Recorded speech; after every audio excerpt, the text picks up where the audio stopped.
শিয়া এটা এমন একটি সম্প্রদায়, শিয়াদের পরিচয় জানার আগে শিয়া শব্দের অর্থ আমাদের জেনে নেওয়া দরকার। শিয়া শব্দটি বলতে মূলত দল, উপদল বা অনুসারীদের কোনো গোষ্ঠী এটা বোঝানো হয়।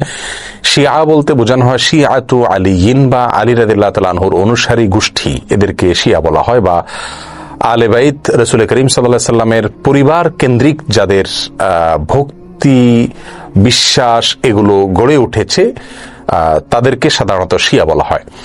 শিয়াদের উৎপত্তি এটা সাহাবায়ে কেরাম রিদওয়ানুল্লাহ তাআলা আজমাইন তাদের যুগ থেকেই বলতে পারি, এবং শিয়াদের উৎপত্তির পেছনে যে লোকটি ছিল তার নাম হলো আব্দুল্লাহ ইবনে সাবা। ইহুদি ছিল, পরবর্তীতে এসে মুসলিমদের বেশ ধারণ করে মুসলিমদের ক্ষতি সাধন করার জন্যই মূলত এই গ্রুপটির তারা আবিষ্কার করে। শিয়াদের সম্পর্কে আমাদের দেশের সাধারণ মুসলমানদের মধ্যে ধারণা খুবই কম। আমরা অনেকেই মনে করি মুসলিমদের মধ্যেই একটি সাধারণ দল শিয়া, অথচ শিয়াদের যে সমস্ত বিশ্বাস আছে সে বিশ্বাসগুলো ইসলামের একেবারে মৌলিক বিশ্বাসগুলোর সাথে অনেকগুলো বিশ্বাস আছে যেগুলো সাংঘর্ষিক। অনেক ভাই বোনরা মনে করেন যে শিয়াদের সাথে আহলুস সুন্নাহ ওয়াল জামাআতের, অর্থাৎ যারা কোরআন এবং সুন্নাহকে দলিল হিসাবে গ্রহণ করে সেটাকে অনুসরণ করে, তাদের সাথে শিয়াদের একটা পার্থক্য তারা মনে করেন যে শুধুমাত্র খেলাফত নিয়ে, অর্থাৎ আবু বকর রাদিয়াল্লাহু তাআলা এবং আলী রাদিয়াল্লাহু তাআলা আনহুর ভিতরে কে বেশি খেলাফতের হকদার এটা নিয়ে মত পার্থক্য। আসলে বিষয়টা তা নয়, বরং শিয়াদের বিশ্বাসগুলোকে একত্র করা কঠিন। তাদের মধ্যে অনেকগুলো দল উপদল আছে, তার ভিতরে কমন কিছু বিশ্বাস আছে বেশিরভাগ শিয়ারা লালন করে।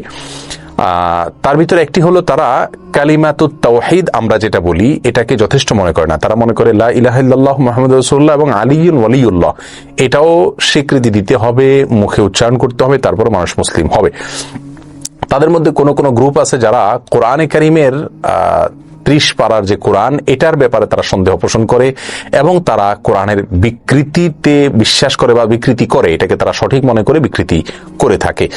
তাদের মধ্যে বড় অংশ বা সবচেয়ে বেশি অংশ বলা যেতে পারে, প্রায় সবাই বলা যেতে পারে, তারা সাহাবীদেরকে সবাইকে কয়েকজন বাদে আলী রাদিয়াল্লাহু তাআলা আনহু, আব্বাস রাদিয়াল্লাহু তাআলা আনহু সহ কয়েকজন বাদে হাসান হোসেন, ফাতেমা রাদিয়াল্লাহু তাআলা আনহুম সহ আহলে বাইত যারা তারা ছাড়া বাকিদেরকে তারা কাফের মনে করে এবং সাহাবীদেরকে গালমন্দ করাটা এটাকে তারা সওয়াবের কাজ মনে করে, ইবাদত মনে করে। আয়েশা রাদিয়াল্লাহু তাআলা আনহা রাসূল আকরাম সাল্লাল্লাহু আলাইহি ওয়াসাল্লামের সহধর্মিণী, তার চরিত্র নিয়ে তারা সন্দেহ করে, যার চরিত্রের বিষয়ে কোরআনে কারীমে সূরা নূরে আল্লাহ সুবহানাহু ওয়া তাআলা পরিষ্কারভাবে ঘোষণা দিয়েছেন।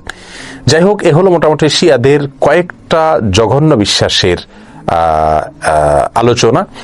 এবারে আসি শিয়াদের একটা বিশেষ দল, তাদেরকে ইসনা আশারিয়া বলা হয়। মূলত ইসনা আশার শব্দের অর্থ হলো 12।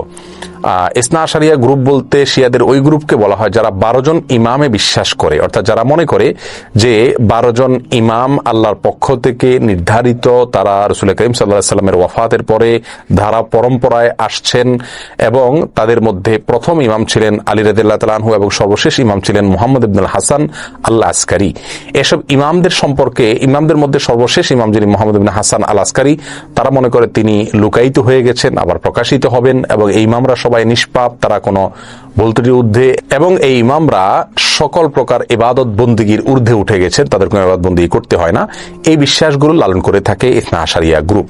শিয়াদের ব্যাপারে আমাদের ধারণা কি হবে, তাদেরকে আমরা কাফের বলবো কিনা? উত্তর হলো, শিয়াদের মধ্যে যারা আয়েশা রাদিয়াল্লাহু তাআলার চরিত্র নিয়ে সন্দেহ করে, কোরআনের ব্যাপারে যাদের সন্দেহ রয়েছে এবং বিকৃতি সাধন করে থাকে, এবং কেউ আছে রাসূল করিম সাল্লাল্লাহু আলাইহি ওয়াসাল্লামের রিসালাত নিয়েও সন্দেহ করে। তারা বলে যে জিবরিল ভুলে রাসূল করিম সাল্লাল্লাহু আলাইহি ওয়াসাল্লামের কাছে রিসালাত নিয়ে আসছিল মূলত আলী রাদিয়াল্লাহু তাআলার কাছে। এরকম আর অনেকগুলো বিশ্বাস লালন করে।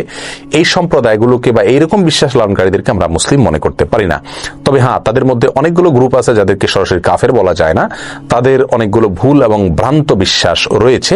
এদের মধ্যে সবচাইতে সাধারণ যেটা বিশ্বাসের দিক থেকে সবচাইতে তুলনামূলকভাবে কম জঘন্য বলা যেতে পারে সেটা হলো আবু বকর রাদিয়াল্লাহু তাআলা চাইতে আলী রাদিয়াল্লাহু তাআলাকে খেলাফতের জন্য অধিক হকদার মনে করা।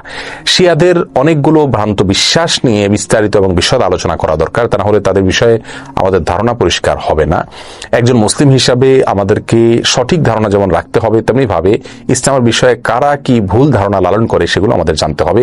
কোরআন নিয়ে যারা সন্দেহ করে, সাহাবীদেরকে যারা গালমন্দ করে, সাহাবীদেরকে যারা কাফের মনে করে, এবং রাসূল করিম সাল্লাল্লাহু আলাইহি ওয়াসাল্লামের সহধর্মিণীর চরিত্র নিয়ে যারা সন্দেহ করে, কোরআনের বিকৃতি যারা সাধন করে, এদের ব্যাপারে আমাদের ধারণা কি হওয়া উচিত সেটা আমার মনে হয় যে কোনো সাধারণ দর্শক শ্রোতাই আমরা সহজেই সিদ্ধান্ত নিতে পারবো।